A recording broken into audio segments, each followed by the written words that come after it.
They laughed when I walked into the hall. The chandeliers sparkled above, and the scent of fresh flowers filled the air, but all I noticed was their smirks.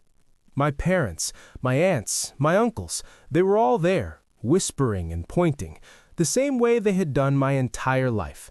My brother, at the center of it all in his expensive suit, looked nervous, awkward, unaware of how cruel the room really was. "You actually showed up?" my cousin sneered, loud enough for half the hall to hear. "Thought you'd disappear like usual." I froze for a moment, feeling the familiar sting of humiliation. Every insult from my childhood, every time I'd been dismissed, ignored, or ridiculed, pressed against me like a weight. But then I did something I hadn't done before. I smiled. Not the fake, nervous smile I used as a teenager, but a calm, deliberate one.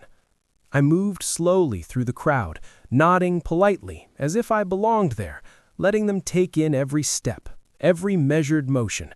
Their eyes followed me with curiosity and disdain, but I didn't let it bother me. I was no longer the same person they thought they knew.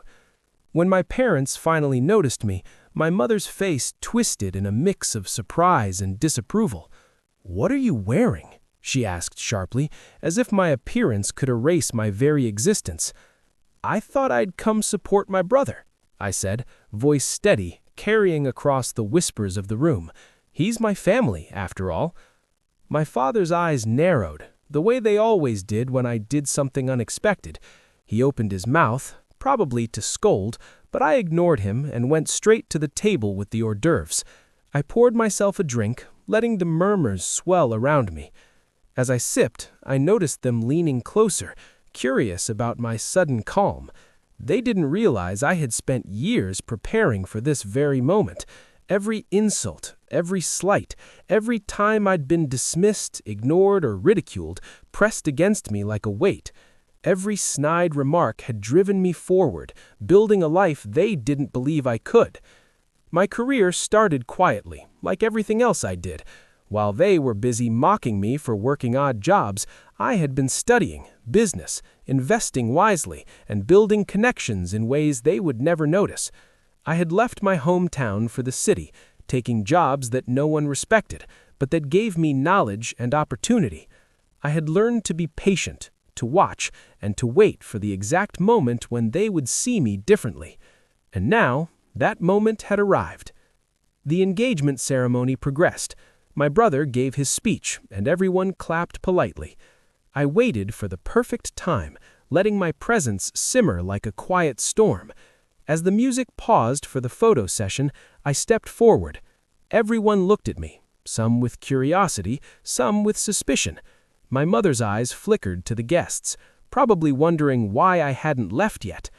"I'd like to say something," I began. My voice carried through the hall, clear, calm, commanding. Not about my brother's engagement, he deserves happiness, but about something that affects all of us. A hush fell over the room.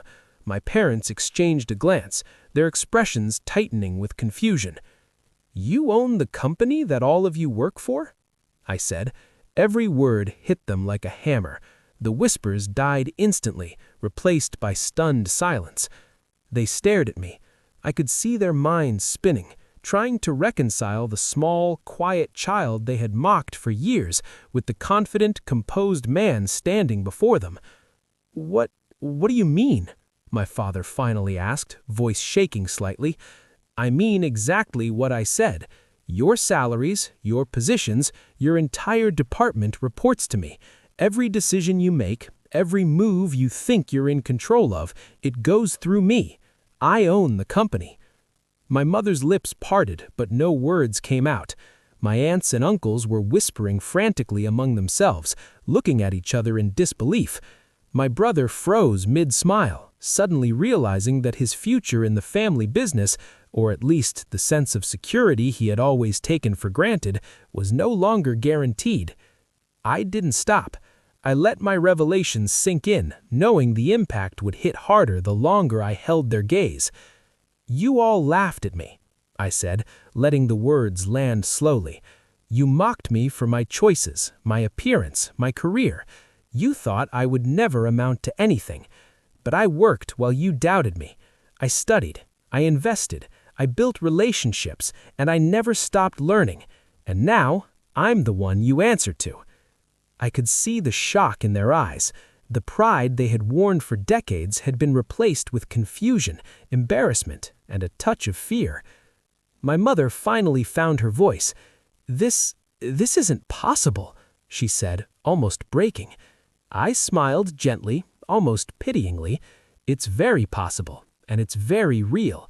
Every contract, every partnership, every branch of the company, all of it belongs to me now. I didn't take it out of spite.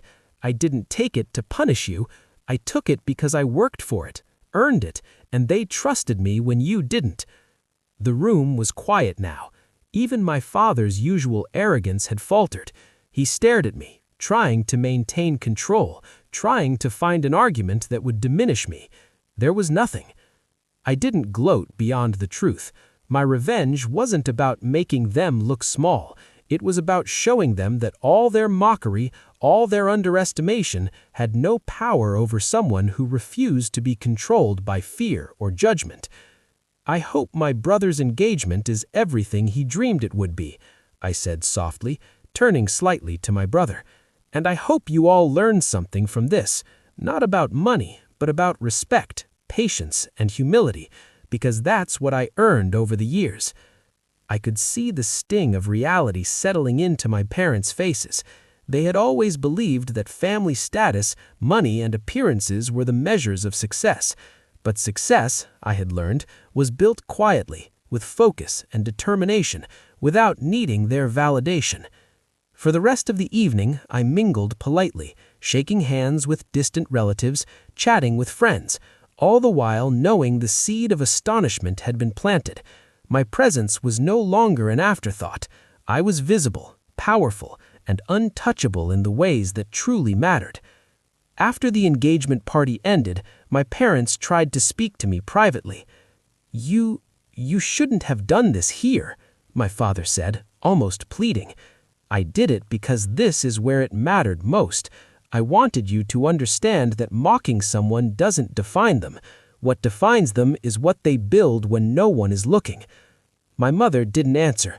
She only looked down, realizing that her past judgments, her ridicule, and her underestimation had contributed to the very person standing in front of her, the person she could no longer dismiss. Over the next few months, the dynamics shifted entirely. My parents tried to act normal at work, but their colleagues noticed the subtle tension. Decisions that used to feel like power plays from them were now approved or redirected through me. They realized too late that their years of neglect had produced someone far more competent, strategic, and unflinching than they could ever imagine. I didn't make them lose everything. I didn't humiliate them beyond the truth. The revenge wasn't about punishment. It was about recognition. They had spent a lifetime trying to control me, belittling me, thinking they were molding me into something small and obedient.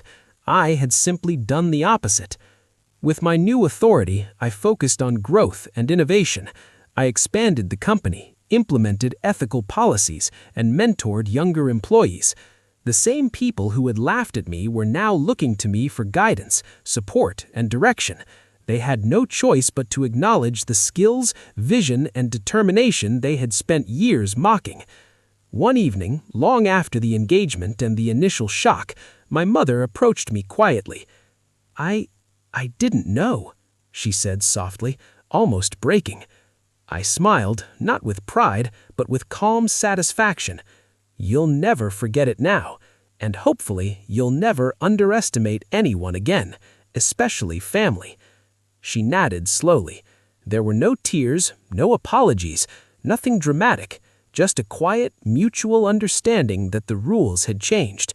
The family hierarchy she had relied on for decades was gone, replaced by someone who had earned their place, not through inheritance, not through connections, but through patience, intelligence, and resilience. Years later, my brother's engagement became more than a celebration of love.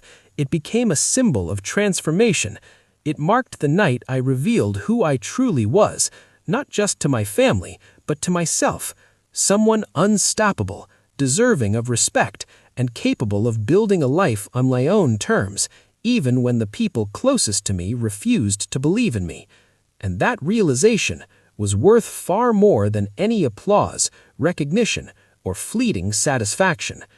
I had won, not by tearing them down, but by proving, silently and decisively, that their mockery had no power over my destiny.